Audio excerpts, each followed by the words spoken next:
So, if you're a finance pro, you've probably poured years into mastering Excel, right? And then you hear all this buzz about Python, and you can't help but wonder, is all that hard work about to become obsolete? Well, today we're going to show you why it's not just relevant, it's actually your greatest advantage. And look, it's a totally fair question, isn't it?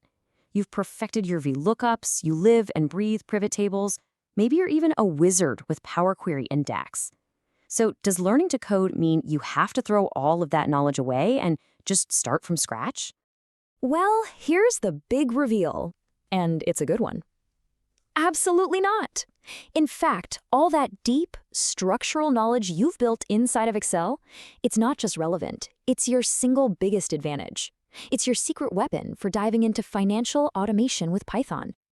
Okay, so here's what we're going to cover. First, we'll look at a universal framework that ties everything together. Then, we're going to translate your data skills and your formula logic, all those clicks in Excel, directly into Python code.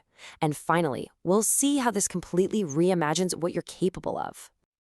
All right, let's kick things off with the big picture. I want you to think of this first part as the Rosetta Stone for financial automation. Seriously, it's the key that lets you translate what you already know from one tool to another seamlessly. And hey, this isn't just some theory I'm throwing out there. As CPA Sung Lee puts it, the real beauty here is that once you get it in Excel, you can build it in any modern tool, and that includes Python. The tool might change, the syntax looks different, sure, but the fundamental accounting and data logic, that stays exactly the same. And this is that framework. This is the key to everything. And the best part, whether you've put a name to it or not, this is what you're already doing in Excel. You get a proper data set, you do some data modeling, you apply your calculation logic, and then you build a dynamic report. That's it. This four-step structure, it's your map.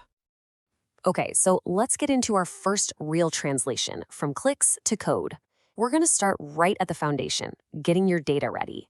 You know the stuff that takes up like 80% of your time? Well, this is where your skills are the most directly transferable. So think about it.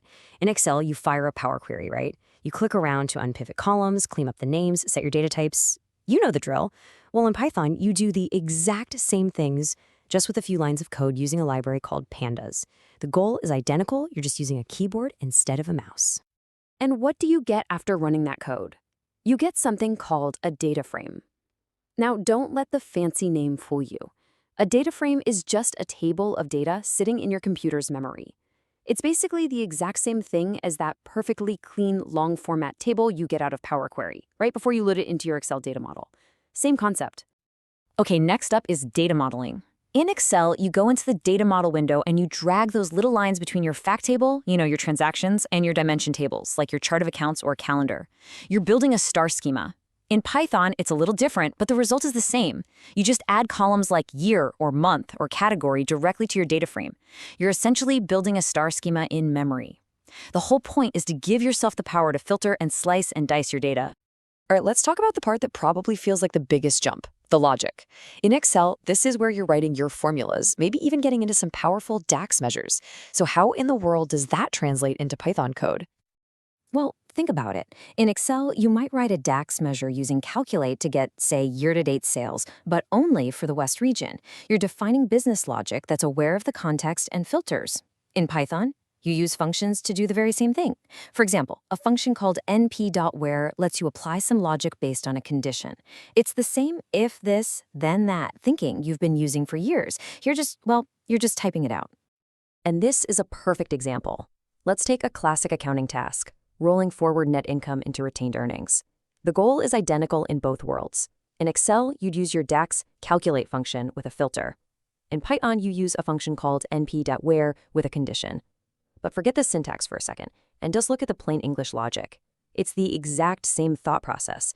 You're just using a different language to tell the computer what to do.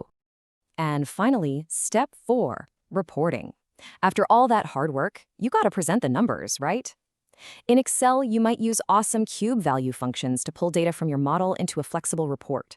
In Python, you can build interactive widgets. We're talking drop-down menus and sliders that let anyone pick a period and watch the report update instantly. It's the same dynamic result, just using a different set of building blocks. Okay, so let's recap. We've just walked through the entire workflow from Excel to Python, preparing data, modeling it, applying logic, building a report. So what's the real payoff here? How does this actually reimagine what you can do with the skills you already have? Well, for anyone in finance or accounting, there is always one final, crucial question. It is the ultimate test of any financial model, no matter what tool you build it in. Does it balance? And there it is, a perfect 0. But here's the absolute game changer. That isn't the results of one manual check, of you building one pivot table for 1 month. No, that is the result of a script that checked every single period in your entire dataset, all at once. And that is the power of scripting this framework. Imagine validating every single month-end close with one command. No more building a dozen pivot tables or fighting with some ifs just to check your work.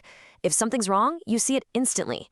It's the same logic you'd use in Excel, but now it's scripted, repeatable, and just unbelievably fast. So let's bring it all back to this, these 4 steps. This right here is the key takeaway. If you master this structure in your mind, you can walk into any environment, look at any tool, I don't care if it's Excel, Python, Power BI, whatever comes next, and you will know exactly how to build an automated financial report from the ground up. Which really leads us to the most important point of all.